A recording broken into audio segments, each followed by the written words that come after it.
અંકલેશ્વરના બાકરોલ બ્રિજ પાસેથી પાનોલી પોલીસે 3 કિલોથી વધુ ગાંજાના જથ્થા સાથે એક ઇસમની ધરપકડ કરી છે।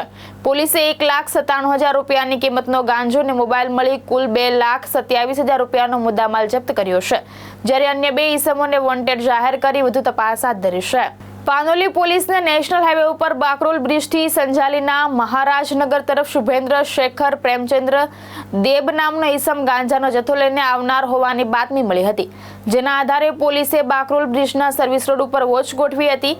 દરમિયાન શુભેન્દ્ર શેખર પ્રેમચંદ્ર દેબ નામના વ્યક્તિને આવતો જોઈ તેને રોકી તલાશી લેતા ગાંજાનો જથ્થો મળી આવ્યો હતો। પોલીસે 1,97,000 રૂપિયાની કિંમતનું 3.942 કિલોગ્રામ ગાંજો અને 30,000 રૂપિયાનો મોબાઈલ મળી કુલ 2,27,000 રૂપિયાનો મુદ્દામાલ જપ્ત કર્યો હતો। પૂછપરછ દરમિયાન ગાંજો ઓડિશાના રાજેશ નામના ઈસમ પાસેથી ખરીદી કાપોદ્રાની અયોધ્યાપુરમ સોસાયટીમાં રહેતા મહેન્દ્ર મદેશિયાને આપવાનો હોવાનું જણાવ્યું હતું। પોલીસે ગુનો નોંધી રાજેશ અને મહેન્દ્ર મદેશિયાને વોન્ટેડ જાહેર કરી વધુ તપાસ હાથ ધરી છે। ધર્મેશ રાણા, દ્રષ્ટિકોણ ન્યૂઝ, અંકલેશ્વર।